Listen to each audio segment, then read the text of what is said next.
listening to The Voice of Russia. This is Curtain Up, our regular programme about Russian culture in London.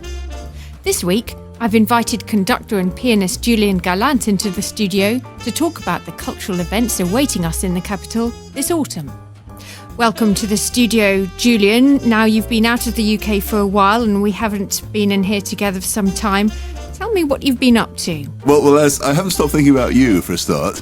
So it's good to see you again and great to be back in Voice of Russia. I've actually been a little bit out of the picture. I've been in St. Petersburg. I've spent a couple of months in St. Petersburg, amazingly enough refreshing my conducting technique, which needed that after 15 years of hard work. So I went and studied for a while, which was great. And why did you want to go there rather than do that in the UK? Oh, well, it's very simple, because I love St. Petersburg and because I found a wonderful teacher. Alexander Alexeyev. He's a wonderful man. He's 75 years old, and he's one of Russia's lesser-known great professional conductors. And he was in Ulyanovsk for 8 years. A wonderful conductor, a master of conducting technique, but very natural technique. So no affectations, no silliness. It's all about conducting and actually conducting the musicians and really conducting the orchestra well. So I had a really great time. And did you work with orchestras there? Yes. I worked with orchestras there, and I've worked with orchestras since. And the wonderful thing is coming back to the orchestra and feeling a whole new life in your own kind of approach to the orchestra. How exciting. So you're back in the UK now, and we're going to look forward a bit to this autumn and all the cultural gems that are on offer in terms of Russian culture in London and beyond. We start off with a ballet season. The Bolshoi ballet season in summer at Covent Garden was hugely successful, completely sold out. And we've had a bit of gap for ballet fans, but things are all starting again because the Bolshoi is going to have a ballet season in cinemas. Plus, this month, we've got Natalia Osipova from the Bolshoi coming to dance in Romeo and Juliet at Covent Garden with Carlos Acosta, which should be a fiery show, a fiery performance, and also Yevgenia Abrasova from the Bolshoi with Stephen McRae. Now, those performances are sold out, but there are day tickets for those. I know they're extremely popular, and Abrasova is very, very popular in the UK. People have been looking forward to that. She was here in summer, but she didn't perform very much. Osipova, of course, is a world star. It's quite interesting now, I think, Julian, how these ballet stars seem to want not to be affiliated just with one theatre anymore. Yes, it's something that I think all ballet stars want to develop themselves individually, and we quite understand that. But of course, all ballet stars actually need to have a home theatre, and so they live this life where they're very much part of their own theatre, but they also have their independent solo careers, and that gives them the energies, and that gives them the freedom to exploit other things, perhaps dance in a more modern style, try different things, and then they come back to their theatres where they'll probably spend most of their time doing more of the traditional classical ballet. But it's really great also to see the Bolshoi vibrating so well. And of course, they're going to be actually in the cinema here on 5 occasions. Of course, the next 6 months, Picture House is actually showing that. And I think that's great, because I think ballet is an incredibly visual art. It works well on the screen, and it's very popular. And it also fills the gap for ballet mad fans who are waiting for the next Bolshoi fix, who may not be able to get to Russia like us. I've also just come back from St. Petersburg, saw some tremendous opera at the Mariinsky Theatre, in the old theatre and the new theatre. And people who are missing those lovely voices from the Mariinsky opera will be pleased to know that there's a big season coming up at the Barbican, isn't there? Yes, the Mariinsky are doing a season at the Barbican very soon. And you should also draw attention to the fact that the Mariinsky, the Academy, I mean, the Mariinsky is not just is not a theatre, it's also a great centre of teaching as well, and a great centre of development. And the Mariinsky Academy is coming to the Wigmore Hall later this month, accompanied by Gergiev, and all their great singers are coming. And what I'm very pleased to see is that they're not all singing the bleeding chunks and famous songs of the repertoire. They're actually singing some of the composers who we don't know very well. And that's very interesting. And this is the school where all the great opera singers at the theatre train, isn't it? They all go through this. A lot of them do, but it nurtures young talents. They're not the only ones in Russia that do this. For example, in Moscow, there's also the Vishnevskaya Centre. Now, they were here last Sunday in Cadogan Hall. 7 wonderful singers came over and presented themselves. They did everything. They did a lot of Russian repertoire, and they did Verdi as well. And that is also a place which develops young talent. Singing is a very, very, very fragile art. If people start singing too much, too young, the voices can be damaged. The adult voice of a singer really only comes about, especially in women, around the age of 30. It really only comes into its own. So it needs careful nurturing, and that's what they take very seriously, these academies. And I think it's also terribly exciting for us to be able to see the big stars of tomorrow before they are the big stars, and see them as they come up. It's always great to see young people singing. So I'm really looking forward to that mixed programme. So later on, we've got Olga Borodina from the Mariinsky coming to sing at the Barbican. Tell us a bit about what the lovely Olga Borodina is going to sing for us. Olga is, of course, one of the great sopranos of the age, and she really is number one. She's going to be appearing in the Berlioz season in the Barbican, and this is Valery Gergiev's series of 4 great performances of Berlioz's core works, starting with the Symphonie Fantastique, then going on to Harold in Italy with the great viola solo, then the Damnation of Faust, and then Romeo and Juliet.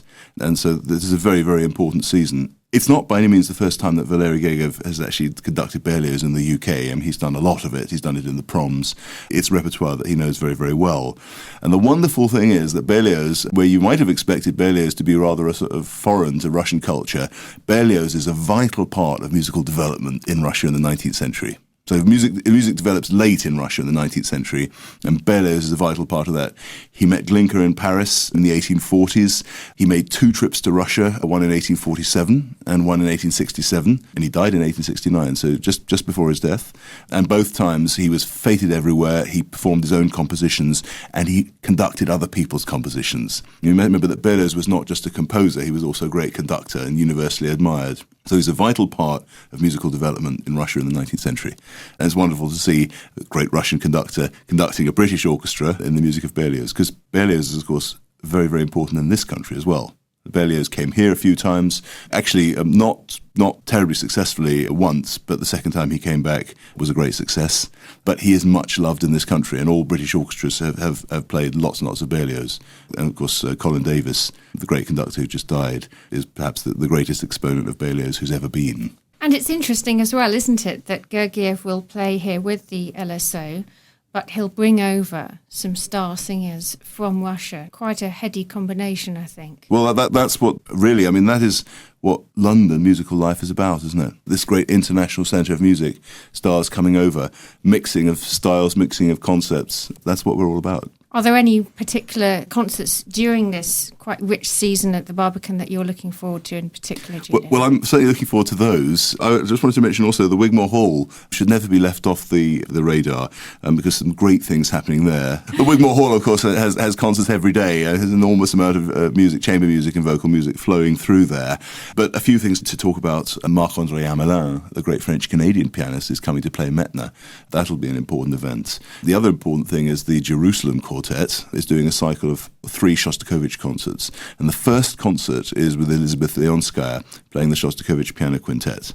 Now, the Jerusalem Quartet is based in Israel, but of course it has very much of a Russian base to it. And their playing of Shostakovich quartets is simply not to be missed.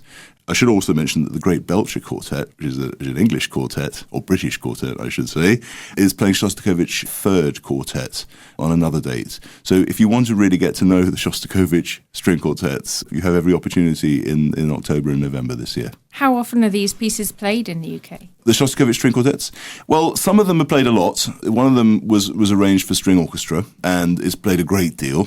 There's a couple of small pieces of Shostakovich and Elegy and Polka which are played a great deal, but the cycle of quartets are not necessarily played very much. And they are the astringent, they are the demanding side of Shostakovich. So not so much the Fifth Symphony and the overtures and some of the grand stuff. I mean, the quartets are Shostakovich at his most intimate and at his most terrified, at his most insecure, if you like, but wonderful, wonderful music. There seems to be ever more interest in this composer in recent years, with Petrenko in Liverpool, Gergiev, the proms, lots of people bringing us a lot of Shostakovich and a huge amount of enthusiasm for him in the UK as well as in Russia. Yeah, his music does not date. His music was written at a certain time, a certain place, reflects everything that was going on around him, but it doesn't date. It sounds just as modern, it just sounds just as alive now as it did when it was written.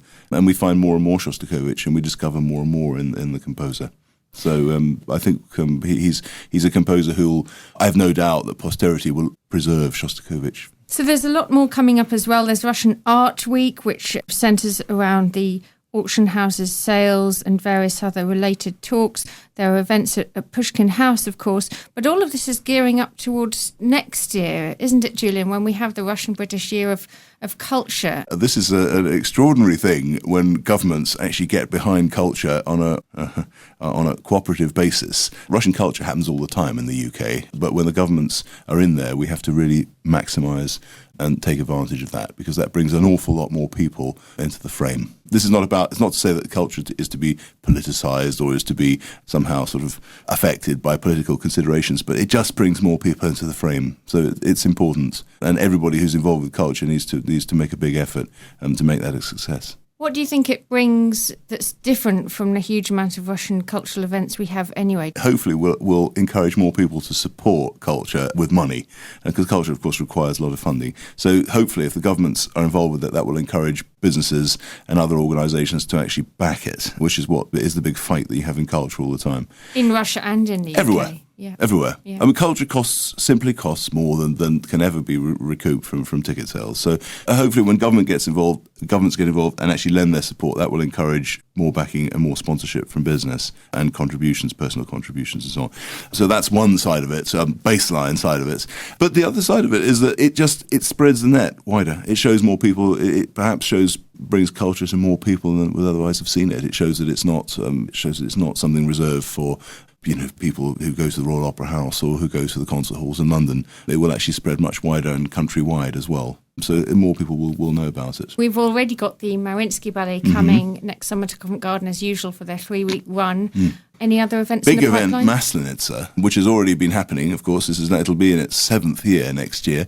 That's on Trafalgar Square. It's backed by the Mayor of London. There'll be great artists coming over, folk artists, rock artists, because we must remember that culture is simply not divisible into high and low culture. It is a complete spectrum. And that's in the spring. That's in the spring. Quite soon, really. That's at the beginning of Orthodox Lent. So it's the big party that takes place before Lent. Well, I think it's great to have that mix, isn't it? Because ballet is not for everyone. It never will be. But Russia has a lot more besides those quite particular art forms to offer, and some very, very beautiful singing in all genres. Well, what we hope is that we bring people who are interested in one culture to be interested in other kinds of culture. So perhaps if you're interested in folk culture, there's no reason why opera can't be your thing.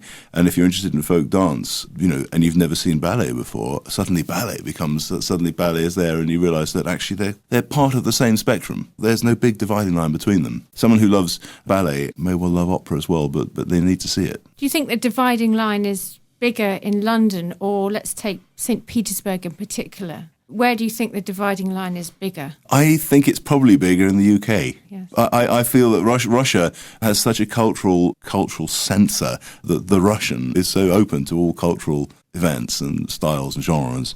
But in Britain, we have tended to shelve culture. We have tended to say, that's for you, that's for you, that's for you, that's for you. But of course, those lines have to be got rid of. So let's try and emulate St. Petersburg a little bit more. Well, St. Petersburg is an incredible... There's so much happening there in these wonderful places, including the new Opera House, which has such an incredible technical facility and acoustic. So that's, whatever you say about the outside of the building, what's going on inside the building is really important. The other thing I heard when I was there that I found interesting is that orchestras very, very far away from Moscow and St. Petersburg are being revived. I was talking to a violin maker who is bringing instruments to Yakutia, where despite the incredibly cold, bitter and difficult conditions, they have decided they need to have their orchestra revived. They've got their hall, they've got a conductor from Moscow or Petersburg, I don't remember, but they've got a big name. And they're working again, and they're doing decent work, and they're playing decent instruments made by masters, violin makers in Petersburg. And that's something else. That's incredible, because that requires a lot of will, political will and money. It's something in the UK, in a British orchestra, the players will actually own their own instruments. The oboe will own his oboe and the violin will own his violin. Sometimes you get instruments that belong to orchestras. In Russia, probably 95% of the instruments actually belong to the orchestra. And one of the things that's been problematic, certainly in provincial orchestras, well, let's not call them provincial orchestras that are not in Moscow and St. Petersburg, is the quality of the instruments. So this is the battle that all those philharmonics all over Russia are fighting all the time, to bring good instruments into the orchestras, in the brass section, in the wind sections, and in the string sections. So that's great.